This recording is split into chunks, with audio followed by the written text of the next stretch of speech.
농림부 장관님. 네. 뉴스원에 이렇게 밝히셨습니다.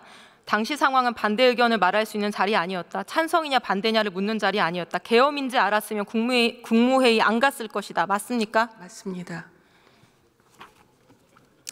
저는 계엄인지 알았으면 국무회의 안 갔을 거다라는 말을 보고요. 기가 막혔습니다.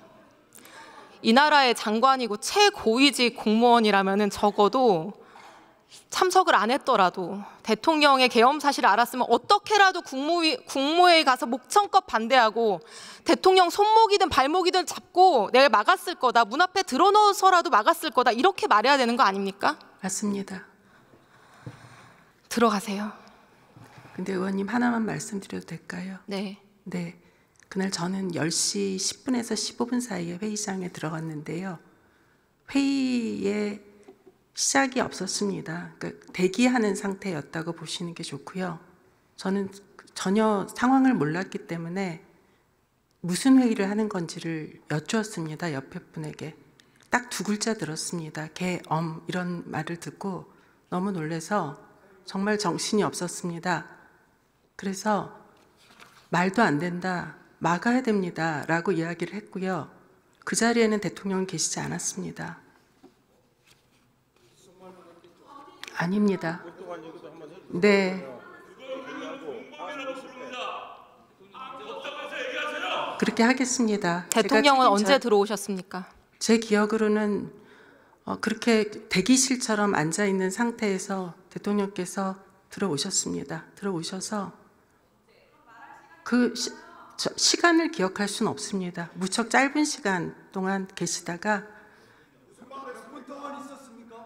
네. 몇 분 동안 있었습니까, 대통령이? 네? 그 회의실에 대통령이 몇 분 동안 있었습니까? 그 분까지 기억할 경황은 없습니다. 너무 비현실적인 일이기 때문에 그건 당황스러워서 기억하기 어렵고요. 제 기억으로는 2, 3분 정도인데 그 자리에 계신 분들이 발표가 이루어지는 것도 사실은 그 자리에 회의에 있는 국무위원들은 사실 몰랐습니다. 그러니까 왜냐하면 회의의 끝이 없었기 때문입니다. 그러니까 지금 회의를 마칩니다라는 선언이 없는 상태에서 잠시 들어오셨다가 나가셨습니다. 나가셨고 앉아 계신 분들이 당황해하면서 어디 가신 거냐 이런 상황에서 누군가가 휴대전화로 틀었습니다. 근데 육성이 흘러나온 겁니다. 그래서 그런 상태입니다. 그러니까 의원님 말씀하신 대로 바짓가랑이라도 붙잡고 몸으로라도 막을 수 있는 그런 상황이 안 됐습니다. 그래서 정말 죄송합니다. 대통령이 2, 3분 동안 있을 동안 무슨 이야기를 했습니까? 제가 기억나는 건 아무것도 없고 첫 마디만 기억납니다. 누군가와 의논하지 않았다라고 말씀하셨습니다. 첫 마디는 그렇게 시작했고 저는 아무 생각이 안 났습니다. 머릿속이 하였습니다. 그런 이야기도 듣지 못했습니다. 아닙니다. 그거는 제가 확인할 길은 없습니다. 제 기억이 정확하지 않을 수 있습니다. 저는 그날 너무 경황이 없어서 정확하지 않을 수 있지만 제가 지금 기억하는 그리고 저는 이게 의무라고 생각합니다. 말씀을 소상히 드리는 게 제가 아는 범위 내에서 소상하게 드리는 게 의무라고 생각합니다. 그래서 네, 그 정도의 장관님, 기억이 남아 있습니다. 12월 3일에 대한민국에는 국무회의도 국무위원도 없었군요. 저는 국무회의라고 보기는 어렵다고 생각합니다. 들어가셔도 좋습니다. 네. 박성재 장관, 육부위라니까 더 길다고 했는데 2, 3분 아닙니까? 2, 3분 아니에요. 2, 3분. 지금 2, 3분 만난 거 아니에요, 대통령을. 무슨 회의가 더 길어요? 자, 국무위원 여러분, 제가 이렇게 말씀드립니다.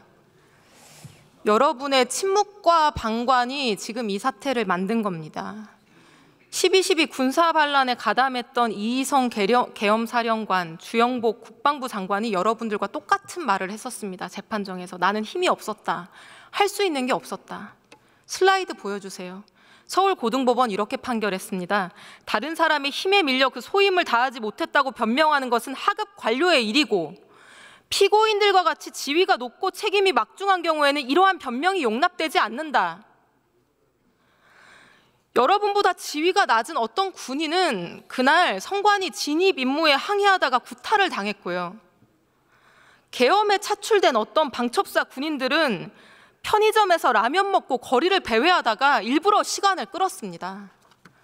법무부 감찰관은 위헌적 계엄에 따른 명령 받아들일 수 없다면서 곧바로 사표로 저항을 했고요. 대한민국 최고위직에 계신 국무위원님들 정말로 부끄럽지 않습니까? 뭐하러 그 높은 자리에 앉아 계십니까?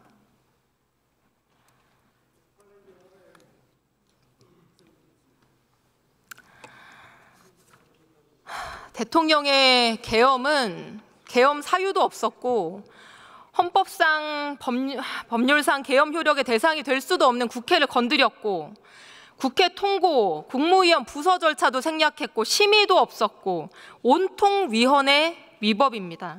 이 불법 계엄에 대해서 윤석열 정부의 마지막 국무위원들이 보인 이 비겁하고 무책임한 모습은 대한민국 역사에 기록될 겁니다. 그리고 마지막으로 이 자리에 몇 분 안 앉아 계시네요. 앉아 계신 국민의힘 동료 의원님들께도 부탁드립니다. 대통령이 조금이라도 반성하고 있다면 당장 하야를 하겠지만 대통령은 하야 대신 탄핵 심판을 받겠다는 입장이라고 합니다. 질서 있는 퇴진에 다른 방법이 없습니다. 헌법이 정한 탄핵 절차에 따라 무너진 헌정 질서에 대한 정치적 책임을 묻고 전국을 안정시킵시다. 부디 이번 주 탄핵 소추안 가결될 수 있도록 도와주십시오. 민심과 양심의 소리를 외면하지 말아주십시오.